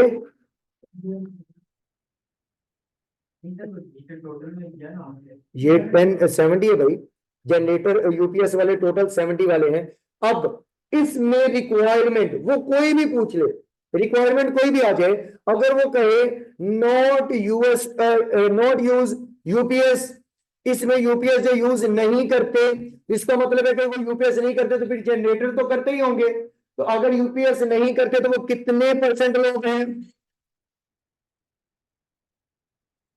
जो यूपीएस यूज नहीं करते, तो इसका मतलब है कि वो जनरेटर यूज कर रहे हैं। अगर वो कहते हैं नॉट यूज जनरेटर, तो इसका मतलब है कि वो फिर कौन सा यूज करेंगे, तो वो कितने परसेंट है 50। अगर वो कहते हैं नॉट या both not use UPS and generator, वो दोनों ना यूपीएस यूज करते हैं ना जनरेटर, तो कितने परसेंट है जी 20%। अगर वो कहते हैं टोटल में बता दें कि कितने परसेंट जनरेटर यूज नहीं करते, कितने परसेंट टोटल में यूपीएस नहीं इस्तेमाल करते 30%। तो 5 क्वेश्चन इसी से ही बनाए जा सकते हैं। अब इसके अकॉर्डिंग हम अपनी रिक्वायरमेंट देखते हैं कि क्या थी। वो कहते हैं जी the population of household that own neither a UPS nor a generator, ना वो यूपीएस इस्तेमाल करें ना ही वो जनरेटर इस्तेमाल करें, तो भाई ना ही वो यूपीएस जनरेट कर रहे हैं इस्तेमाल, ना ही वो यूपीएस, तो वो कितने हैं 20%। तो ऑप्शन बी। तो ये एमसीक्यूज ऐसे सॉल्व किया जा सकता है। एक दफा अगेन देख ले, टेबल बनाना और उसका टोटल लिखना अगेन देख ले, कोई मसला नहीं है, क्योंकि मुझे भी ये बहुत लेट समझ आया था अपनी भी क्लास में। अगेन देख लें कि अब क्वेश्चन चेंज करने लगा हूं। अब क्वेश्चन में कर लेते हैं सेलफोन और पीटीसीएल, जो भाई का क्वेश्चन था ऊपर, और चैट से मैं उनको उस क्वेश्चन को निकालूंगा।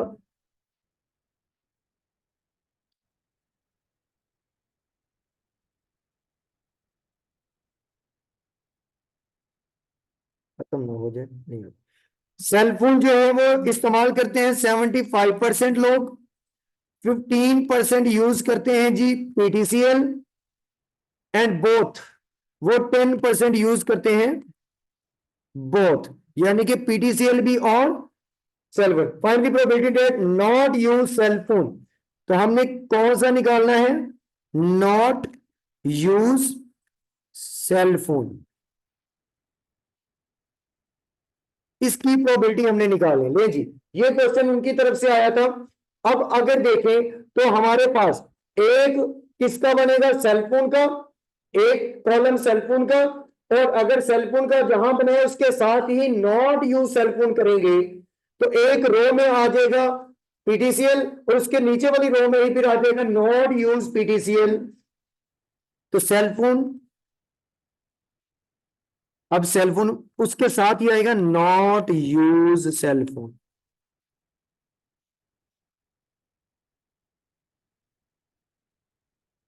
इसके बाद अगर वो कहते हैं पीटीसीएल, तो पीटीसीएल, तो not use PTCL, PTCL use नहीं करेगा। फिर इनके टोटल, यहां पर आ जाएगा टोटल। भाई इस टोटल के कॉलम में जो आपको यहां पर वैल्यू नजर आएगी वो आपको सेल फोन की वैल्यू नजर आएगी, जो आपको यहां पर भी वैल्यू नजर आएगी वो भी आपको नॉट यूज सेल फोन की वैल्यू नजर आएगी। इसके बाद आ गया था जी टोटल, जो इस टोटल के कॉलम में वैल्यूज नजर आएंगी वो आपको पीटीसीएल की नजर आएगी और नॉट यूज पीटीसीएल की नजर आ रही होगी। अब वैल्यूज लिखते हैं। अब उसने कहा सेल फोन 75% लोग इस्तेमाल करते हैं, तो मैंने उसके टोटल में क्या लिख दिया, 75% लोग सेल फोन इस्तेमाल करते हैं, और पीटीसीएल 15%। तो अगर परसेंटेज में बात चल रही तो 100% ग्रैंड टोटल। इसके बाद बोथ, यानी कि 10% जो सेल वाले भी हैं और पीटीसीएल वाले भी हैं, तो वो 10% इस्तेमाल कर रहे होंगे। अब देखें जी, कंटिन्यूएंसी टेबल अब आप लोगों ने फिल करना है, जो रिमेनिंग वैल्यूज रह गई हैं। अब इसमें यहां पर आएगा 5%, यहां पर आएगा 25%, यहां पर, और यहां पे 65%, यहां पर 85%। अब वही की रिक्वायरमेंट देख लेते हैं जी। No use cell phone, no use cell phone, तो इसका मतलब है कि सेल फोन यूज नहीं कर रहा तो पीटीसीएल तो फिर कर ही रहा होगा। अगर तो बहुत कह के रिस्ट्रिक्ट कर देता तो 20% होता, अदरवाइज अगर उसने नॉट यूज सेल फोन कहा तो इसका मतलब है कि पीटीसीएल के बारे में खामोश है, तो फिर पे वो पीटीसीएल यूज कर रहा है। सिर्फ सेल फोन नहीं यूज कर रहा तो वो 5% है, पीटीसीएल कहीं ना कहीं वो कर रहा होगा। अगर वो मना करता, तो दोनों से मना करता, तो फिर आंसर क्या होता, 20%। जी, टोटल 25 है ना, लेकिन उसने ये बात भाई उस टोटल 25 के अंदर एक पीटीसीएल यूज का है, एक नॉट पीटीसीएल यूज का है। तो अगर वो टोटल, और भाई उसने अगर टोटल में पूछा, उसने टोटल में नहीं पूछा कि आपने find the probability that total not cell phone use, उसके पूछने का अंदाज टोटल में नहीं होता। वो वैल्यूज जब भी पूछते हैं इन चार के अंदर, अगर वो खामोश है ना तो वो ये सोच रहा है कि सिर्फ सेल फोन नहीं यूज करता, वो पीटीसीएल यूज कर रहा है। जब तक वो रिस्ट्रिक्ट ना कर दे कि वो दोनों ही यूज नहीं करता, तब तक ये अज्यूम करना है कि अगर एक नहीं कर रहा तो दूसरा वो कर रहा है। तो यहां पर सेल फोन यूज नहीं करता तो पीटीसीएल यूज करता है, तो इसका आंसर 5% होगा। ये जिस भाई का भी क्वेश्चन था वो अपना क्वेश्चन टैली कर ले, आंसर क्या 5% ही निकला था। आदिल हुसैन भाई अपना आंसर देख लें।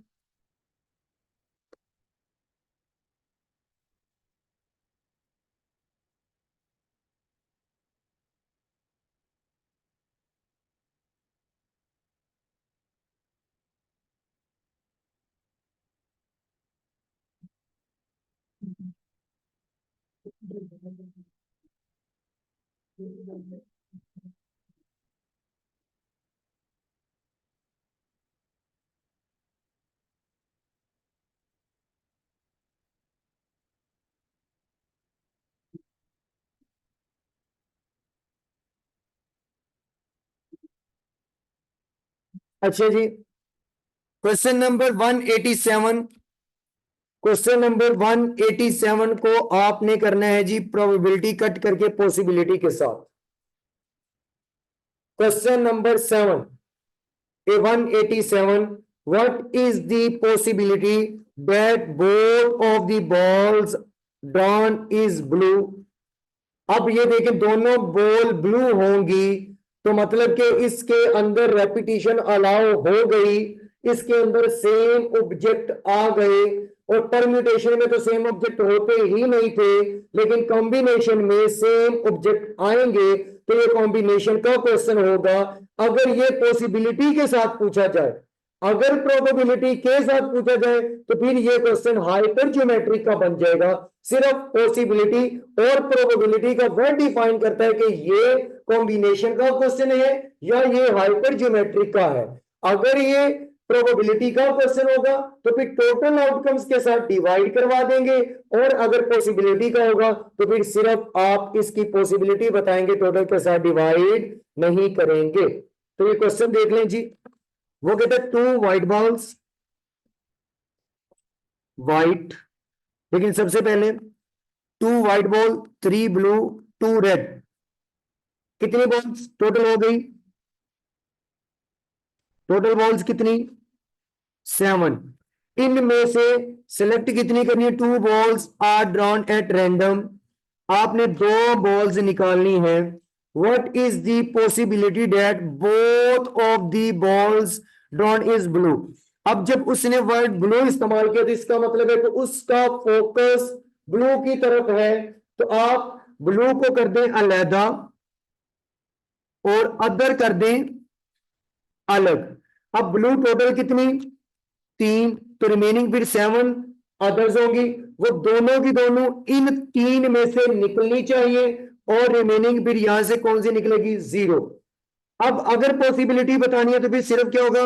3C2 into 4C0। अगर ये ना भी करेंगे तो इसका आंसर होता है 1। वो मल्टीप्लाई करने के बावजूद भी आंसर 1, वो आंसर सेम ही आएगा। तो इसका इसे सॉल्व करके आंसर बताएं क्या निकला? 3 निकला, एग्जैक्ट 3 निकला है। इसका आंसर निकला जी 3। ये पॉसिबिलिटी है।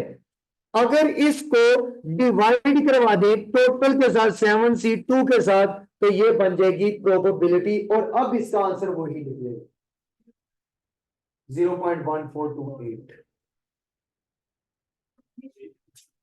कॉम्बिनेशन और जो आपके पास हाइपर ज्योमेट्रिक है, ये दोनों एक ही फैमिली से बिलोंग करते हैं। इनमें सिमिलरिटी आती है, सेम ऑब्जेक्ट आता है, रेपिटेशन अलाउ होती है, लेकिन फर्क यहां पे आता है कि उसमें पॉसिबल वेज पूछे होते हैं और इसमें क्या पूछा होता है जी? प्रोबेबिलिटी पूछी होती है।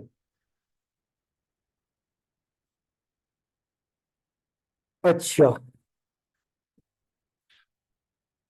जी जी जी जी।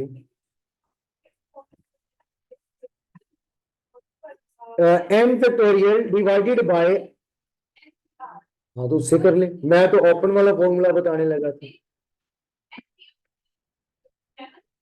आप फिर करेंगे कितने? 7C2,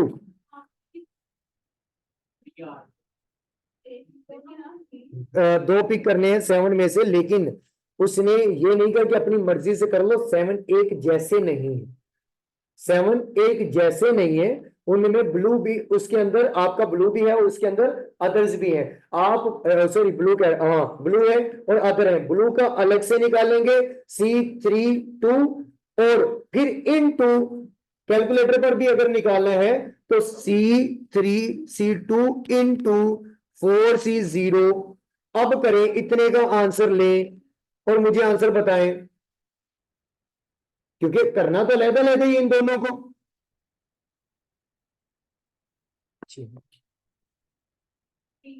हाँ सही है, हाँ क्योंकि इसमें आपने करना चाहे वो इस फॉर्मूला से कर ले, चाहे आपके पास इसका दूसरा फॉर्मूला था n factorial divided by n minus r factorial और r फैक्टोरियल, ये फॉर्मूला है।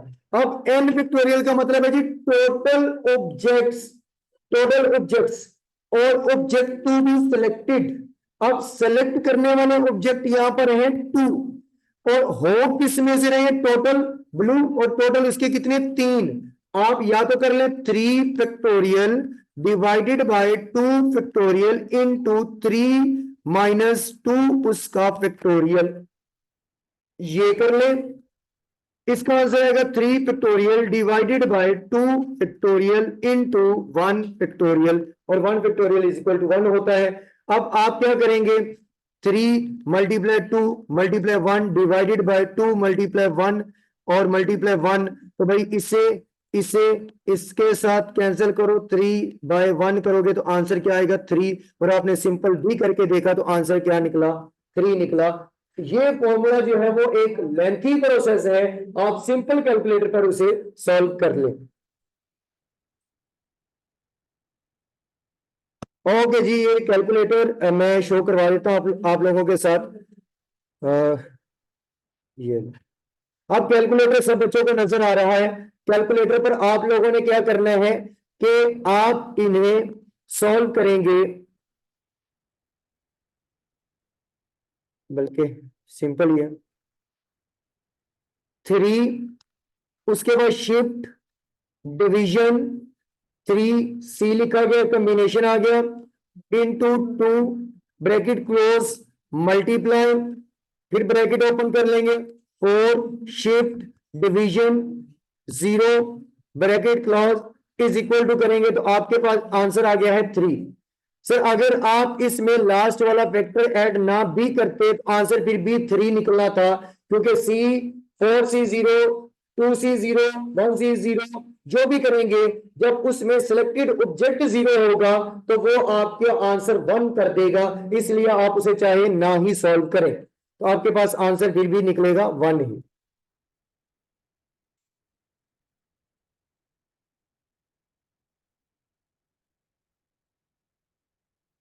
सर मल्टीप्लीकेशन, अब उसने कहा कि 2 बॉल्स आपने सिलेक्ट करनी है और दोनों बॉल्स, क्वेश्चन था ये वाला, 2 बॉल्स सिलेक्ट करनी थी तो मल्टीप्लीकेशन तो लगना ही था, क्योंकि उसने 2 बॉल्स कह दी।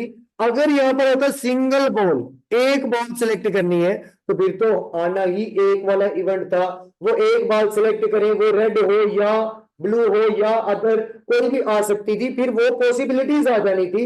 अब 2 बॉल सिलेक्ट करनी, चले जी यहां से ये हो गया कि मल्टीप्लीकेशन है। जब मल्टीप्लीकेशन है तो उसने कह दिया कि वो दोनों की दोनों आपके पास कौन सी बॉल्स होनी चाहिए, ब्लू होनी चाहिए। अब मुझे बताएं कि आप इसे मल्टीप्लीकेशन के साथ मल्टीप्लीकेशन लगा के कौन से मेथड से सॉल्व कर पाते, डिपेंडेंट या इंडिपेंडेंट। अगर ये निकलता तो फिर दूसरा केस आपके पास क्या निकलना था, कोई भी नहीं होना था, कि भाई फिर दूसरी कहां से निकले, 2 ब्लू निकल आई, निकालनी भी 2 थी, वो निकल आई, दूसरा है ही नहीं। तो ये जितनी भी प्रॉपर्टीज इस क्वेश्चन के अंदर हैं, सिलेक्शन वाली या पिक वाली, ये सारी कॉम्बिनेशन की है, क्योंकि कॉम्बिनेशन में भी वर्ड होते हैं सेलेक्ट, पिक, ड्रॉ, या इसके अलावा सिलेक्शन, ये या वन आफ्टर अनदर, ऐसे वर्डिंग कॉम्बिनेशन में भी इस्तेमाल होता है, लेकिन रिक्वायरमेंट आके चेंज होती है। अगर पॉसिबिलिटी होगी तो कॉम्बिनेशन, अगर आपके पास प्रोबेबिलिटी हो जाएगी तो वो आपकी कहलाएगी हाइपर जियोमेट्रिक। हाइपर जियोमेट्रिक के जितने भी क्वेश्चन हैं, चाहे वो बैटरीज वाला हो, चाहे वो एग्स वाला हो, चाहे वो कीबोर्ड वाला हो, चाहे वो नोट सिलेक्शन वाला हो, और इसके अलावा डिफरेंट सूबों में से लोग सिलेक्ट करके कमेटी बनाने वाला हो, फ्लावर्स का बुकेट ऑफ फ्लावर्स हो, या इसके अलावा केक हो, मतलब कोई भी ऐसा क्वेश्चन आ जाए, मोस्टली अभी तक यही आए हैं, अगर वो उसके साथ वर्ड पॉसिबिलिटी लगाए तो कॉम्बिनेशन, अगर वो वर्ड लगा दे प्रोबेबिलिटी तो वो हाइपर ज्योमेट्रिक। क्योंकि प्रोबेबिलिटी का फॉर्मूला होता है कि किसी भी इवेंट की प्रोबेबिलिटी ए, यानी कि प्रोबेबिलिटी ऑफ ए, कोई भी एक इवेंट है, इसका फॉर्मूला होता है फेवरेबल आउटकम